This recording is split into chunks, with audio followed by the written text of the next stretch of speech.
Hello, এখনো ঘুম থেকে ওঠোনি? 7টা বেজে গেছে, উঠে পড়ো। আচ্ছা, তুমি তো কালকে আমাকে রাতেরবেলায় বললে তোমার নাকি কালকে অফিসে কাজ আছে, তার জন্য তোমাকে একটু তাড়াতাড়ি বেরোতে হবে। তাই তো তোমাকে ডেকে দিতে বললে, তার জন্যই তো আমি অ্যালার্ম দিয়ে রেখেছিলাম তোমাকে ডাকার জন্য।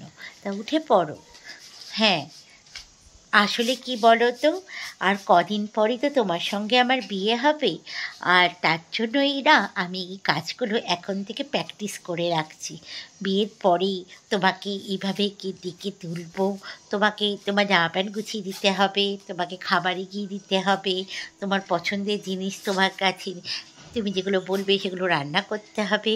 তার জন্যই এখন থেকেই আমি এই সমস্তগুলো প্র্যাকটিস করছি, বুঝেছো? যাতে বিয়ের পরে আমার আর কোনো অসুবিধাই না হয়। না না না, তুমি তাড়াতাড়ি উঠে পড়ো, উঠে পড়ে ফ্রেশ হয়ে নাও, ঠিক আছে? তারপর তোমার সঙ্গে আমি কথা বলছি। কি, আমার কি লাগবে? না না, আমার কিছু লাগবে না। তুমি যে আমার জন্য এতটা ভাবছো, এতেই আমার অনেক, এতেই আমি খুশি। না, আমার কিছু লাগবে না। আচ্ছা জানো, কালকে যখন আমি তোমার মায়ের আর বিয়ে শপিং করতে গেছিলাম, তখন তোমার মায়ের জন্য না একটা শাড়ি কিনেছি, পিঙ্ক কালারের। পিঙ্ক আর হচ্ছে ঘিয়ে কালারের কম্বিনেশনে খুব সুন্দর লাগছিল আমার শাড়িটা। তো আমার বাড়ির লোক আমাকে বলছিল তোর শাশুড়ি তোর পছন্দ করবে। তা আমার কি লজ্জা লাগছিল, বলছিল যে তোর শাশুড়ির পছন্দ অপছন্দ সব তুই জেনে গেছিস এখন থেকেই। আমার শুনে কি লজ্জা লাগছিল জানো। কবে যে হবে, ভালো লাগছে না আর।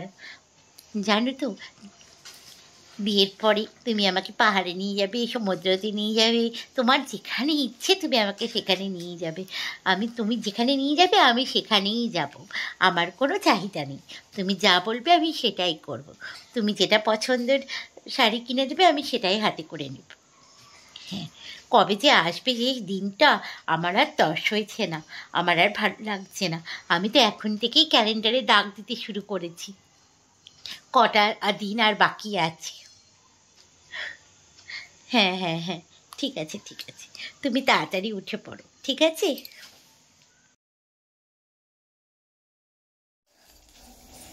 খাটতে খাটতে আমার জীবনটা জ্বলে গেল। বিয়ে আবার কেউ করে? বাবা, আগে বুঝিনি বিয়ের এত জ্বালা।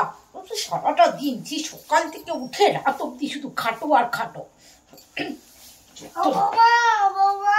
ওই ডাক পড়েছে, ডাক পড়েছে, এই হচ্ছে না ওটা। কি হলো? বলছি কি, রাত্রে বাবুকে আসার সময় ময়দা আনতে বললো, রাত্রে লুচি হবে। লুচি হবে? লুচি হবে? মহারানীর আজ্ঞা পালন করতে হবে, মহারানীর আজ্ঞা। ঠিক আছে, বলে দিচ্ছি। মহারানী এই কাজে হচ্ছে না, এই রাজ্যের কাজ, কর্তা দিয়া, ঘর মোচা, বাসন মাজা, রাজ্যের কাজ। আবার এখন লুচি খাবে, দেখি অতিষ্ঠ করে দিল জীবনটা আমার। ফোন করি, মহারানী আজ্ঞা পালন করতে হবে, নাহলে তোমার পদে বাজ দিবে।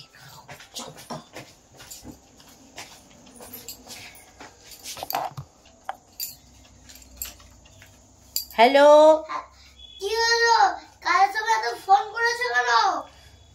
কাজের সময় তোমাকে ফোন করিনি। হ্যাঁ, আগে তো বিয়ের আগে তো একটু ভালো করে তো কথাও বলতে পারো। বিয়ের আগে তো বেশ মধুর সুরে কথা বলতে, তখন মানে মধু মুখে মানে মধু বেরোতো কথা, মানে একটু ভালো করে কথা বলা যায় না? বাজে করে কথা বলো না, কি লাগবে বলো। হ্যাঁ, বাজে কথা আমি বলবার জন্য তোমাকে ফোন করিনি, আর আমি নিজের জন্যও তোমাকে ফোন করিনি। তোমার মাই ফোন করতে বললো, বুঝেছো?